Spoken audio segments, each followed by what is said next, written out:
Hola, hola, mi nombre es Zoe de Trejo, soy alumna de la clase de cuento con la licenciada Emma. Y en esta ocasión les voy a hablar acerca de un cuento de Gabriel García Márquez. Gabriel García Márquez fue un escritor colombiano, periodista, reconocido principalmente por sus novelas y sus cuentos, pero también escribió narrativa de no ficción, discursos, reportajes, críticas cinematográficas algunas memorias. Fue conocido como Gabo y por sus amigos fue conocido por Gabito. Del cuento que les voy a hablar se llama El ahogado más hermoso del mundo. Este cuento tiene un narrador omnipresente, eh, tiene mucha fantasía, pero no la fantasía que estamos acostumbrados a ver, sino una fantasía que puede ser real, pero que para imaginarla tenemos que esforzarnos un poquito, debido a cómo describen más que todo al ahogado. Y algo que me parece muy interesante es lo que provoca esta persona que ya está muerta en todo un pueblo, en toda una comunidad. Sin hacerles spoiler, para que puedan disfrutar de esa lectura tal como yo la disfruté, les voy a contar que se trata de una persona que se ahogó y fue encontrada en el mar por unos niños. Los niños pensaron que era un barco, pero luego de que le quitaron todo lo que traía encima, se dieron cuenta que era una persona. Increíblemente, los niños, en lugar de asustarse, empezaron a jugar con él. Jugaban a que lo enterraban, a que lo desenterraban. Y luego, pues lógicamente, los adultos vieron lo que estaban haciendo los niños y decidieron llevarse al ahogado a la casa más cercana.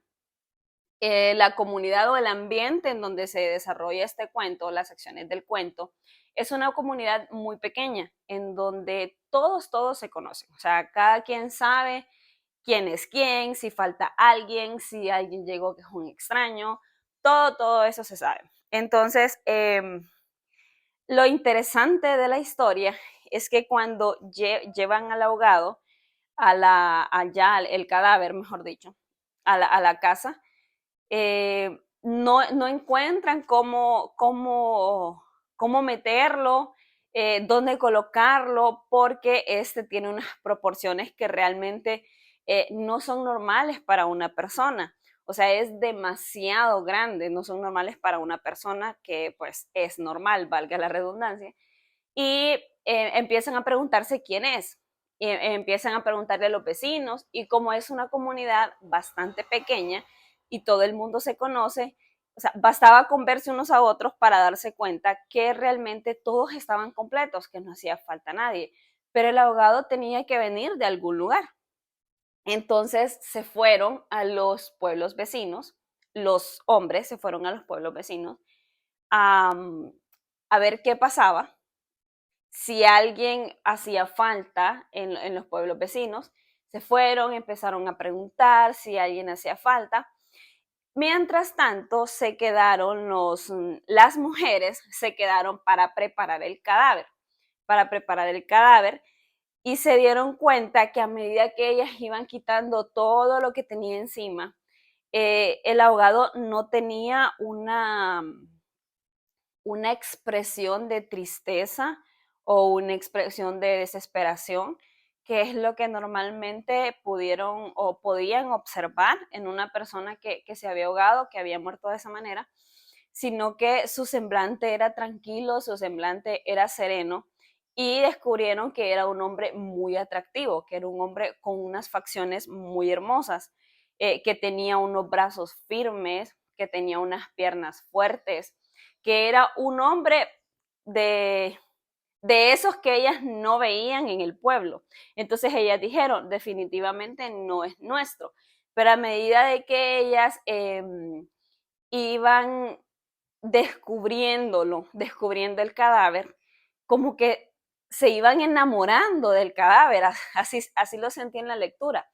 Ellas se iban enamorando del cadáver y le iban viendo facciones de hermosura y las iban comparando con sus esposos y llegaban a la conclusión de que sus esposos eran unos inútiles, que eran hombres que siempre quedaban debiendo, algo así menciona el texto, comparado al hombre que estaba tirado ahí, porque era un hombre que realmente era muy hermoso, que era muy hermoso, y las mujeres se sentían muy atraídas por ellas.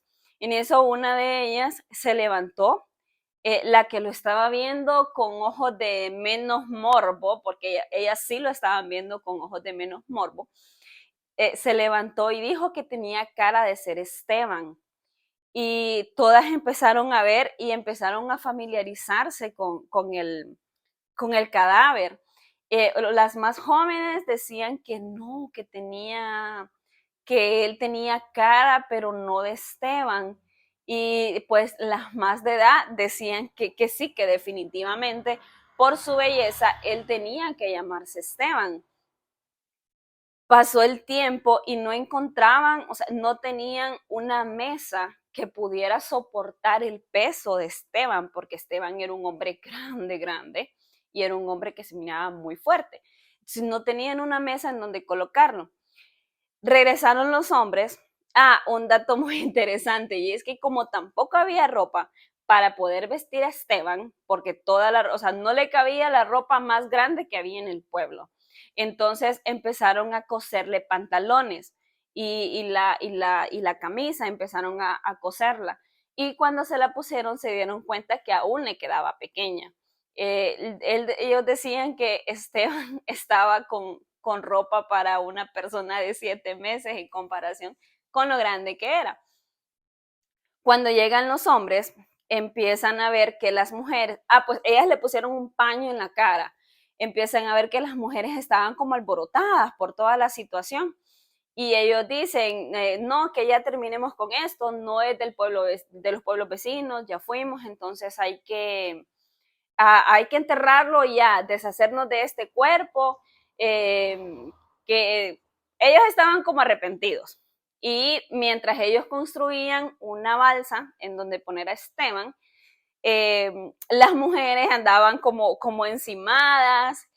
El texto lo dice así literal, estorbando, andaban estorbando. Entonces en una de esas, los hombres se enojan y le dicen que ya, que se quiten, que dejen de estorbar. Entonces ellas le quitan el paño de la cara a Esteban y le dicen que lo vean. Y hasta los que estaban más celosos por el difunto comprendieron por qué sus mujeres estaban así de alborotadas. Pues prepararon todo para un funeral para Esteban y me llama mucho la atención también que Esteban llega como un hombre, como un ahogado solitario, sin familia, pero dentro del pueblo le empiezan a buscar a sus papás, a sus mamás.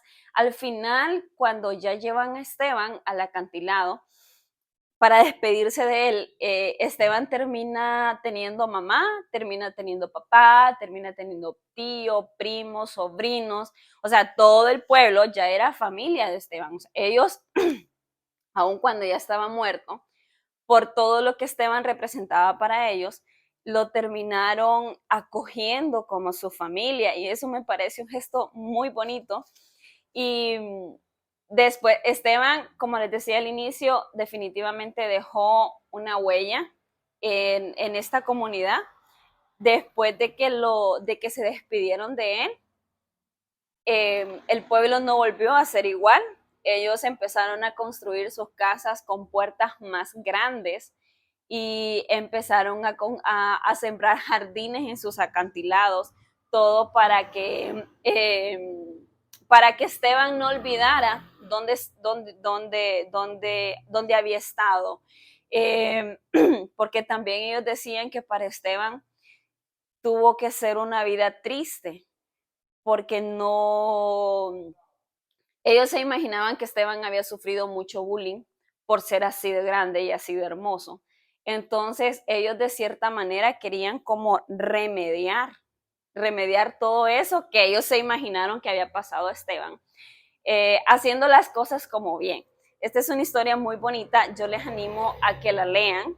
Yo solo les he contado algunas partecitas claves, pero la historia tiene muchos detalles que yo sé que les va a encantar. Así que se las recomiendo. Se llama El ahogado más hermoso del mundo. Es de Gabriel García Márquez, así que yo espero que con esta recomendación ustedes puedan leer esta historia y que igual que estén fascinados con ella, así como lo estoy yo. Muchas gracias.